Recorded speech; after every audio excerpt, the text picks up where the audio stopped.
хуулиар тогтоох ажилд оролцож байгаа хууль тогтоогчид их хурлын гишүүд маань бас өөрсдөө дэг журмын тодорхой тогтоосон дэг журамтай байх хэрэгтэй. Тэгэхээр 90-92 онд баг хурал, за 92 оноос хойш байнгын ажиллагаатай парламент явж байгаа. За эхлээд бол энэ парламентын гишүүдийн үйл ажиллагааг зохицуулсан дэг журмыг журмаар зохицуулж байсан. За үүнийг сүүлд өөрчлөөд хуулиар зохицуулдаг болсон. За одоо бол энэ дэг журмыг одоо бас сайжруулах зайлшгүй одоо нийгмийн хэрэгцээ шаардлага бол байна. Манай иргэд сонгогдсон их хурлынхаа гишүүдийг одоо бие хэрхэн авч явж байна уу? Хууль тогтоох ажиллагад яаж оролцож байна уу?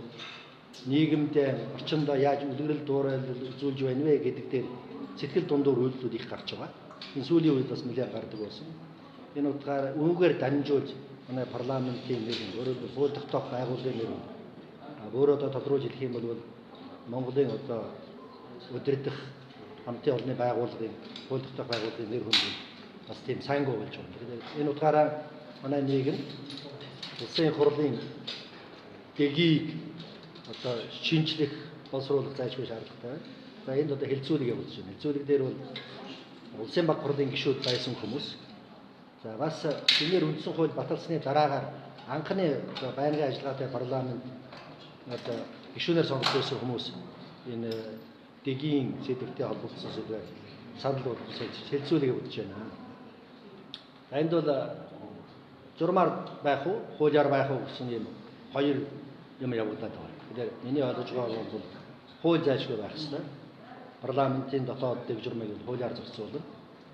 За гэхдээ зарим одоо хувь хүний ёс зүйтэй холбогдсон зүйл, хурал чуулганд оролцох техникийн шинжтэй зүйлүүдийг бол хуулиас салбарлаж гарсан журмаар зохицуулж болох юм аа гэж ингэж бодож байгаа. Энэ саналуудыг бас энэ хэлцүүлэгт орж байгаа хүмүүс бас хэлж байна. Энийг бол би дэмжиж байгаа энэ үнэтэй санал юм. Сүүлийн үед улсын хурлын гишүүдийн асуудалтай холбоотой асуудал гарсан шүү дээ. Энэ юутай холбоотой гэж харж байгаа юм. Дэг гэхээс илүү бас хууль төрчин одоо хувийн байдал. Тийм үү. Дэг хэдий ч нэ одоо сайн чанга байна. Гишүүдийн одоо баримтлах ёс зүйг бас тэр дэгээрээ зохицуулж болно шүү дээ. За дэг бол ерөнхий утгаараа бол чуулганы танхимд дэг хэрэг явна. Чуулганы танхимаас гадна бол одоо хувь хүний ёс зүй нөлөөлдөг. Тэгэхээр одоо энэ дэгийг тогтоохдоо улсын хурлын гишүүн маань чуулганы танхимаас гадна байхдаа ямар одоо ёс зүйтэй байх ёстой юм бэ гэдгийг тогтоох үгүй юу гэдэг бас хэлцэх ёстой асуудал. За хуулиар журмаар тогтоодоггүй юм а гэхэд одоо дэг журмыг өөрөөсөө сахих, ёс зүй сахих явдал бол онцгой чухал байна.